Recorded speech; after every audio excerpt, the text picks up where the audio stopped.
ಮತ್ತೊಂದು ವಿಡಿಯೋಗೆ ನಿಮಗೆಲ್ಲರಿಗೂ ಸ್ವಾಗತ ಫ್ರೆಂಡ್ಸ್. ಈ ವಿಡಿಯೋದಲ್ಲಿ ನಾನು ಕಾಂತಾರ ಮೂವಿ 13 ದಿನದಂದು ಎಷ್ಟು ಕೋಟಿ ಇಂಡಿಯಾದಲ್ಲಿ ಗಳಿಸಿದೆ ಹಾಗೂ ಹೊರದೇಶದಲ್ಲಿಯೂ ಎಷ್ಟು ಗಳಿಸಿದೆ ಅಂತ ನಾನು ಈ ವಿಡಿಯೋದಲ್ಲಿ ಹೇಳುತ್ತೇನೆ.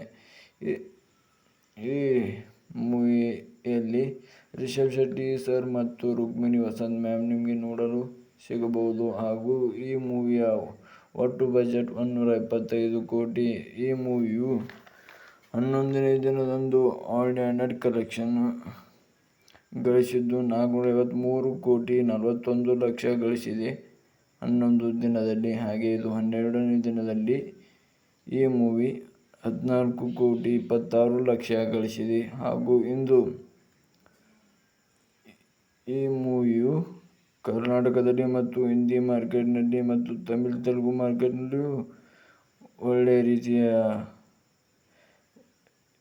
ರೀತಿಯಿಂದ ಬಹಳ 12 ಕೋಟಿ 50 ಲಕ್ಷ ಇದು 5 ಭಾಷೆಗಳಲ್ಲಿ ಗಳಿಸಿದೆ ಈವರೆಗೂ. ಹಾಗೆ ಆಲ್ ಇಂಡಿಯಾ ಕಲೆಕ್ಷನ್ ಈವರೆಗೂ 480 ಕೋಟಿ 17 ಲಕ್ಷ ಈವರೆಗೂ ಈ ಮೂವಿಯು ಗಳಿಸಿದೆ. ಹಾಗೆ ಆಲ್ ಇಂಡಿಯಾ ಗ್ರೋಸ್ ಕಲೆಕ್ಷನ್ 574 ಕೋಟಿ 32 ಲಕ್ಷ ಗಳಿಸಿದೆ ಹಾಗೂ ಈ ಮೂವಿ ಹೊರದೇಶದಲ್ಲಿ ಈವರೆಗೂ 106 ಕೋಟಿ 68 ಲಕ್ಷ ಗಳಿಸಿದೆ.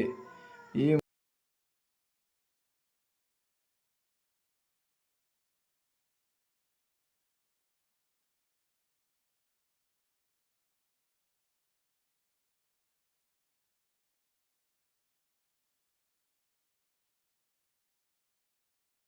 ಮೂವಿ ನೀವು ನೋಡಿದರೆ ಪ್ಲೀಸ್ ಹೇಗಿದೆ ಅಂತ ಕಮೆಂಟ್ ಮಾಡಿ. ಡೈಲಿ ಇದೇ ರೀತಿ ವಿಡಿಯೋ ಮಾಡಬೇಕಂದ್ರೆ ಕಮೆಂಟ್ ಮಾಡಿ, ಪ್ಲೀಸ್ ಸಬ್ಸ್ಕ್ರೈಬ್ ಮಾಡಿ ಫ್ರೆಂಡ್ಸ್.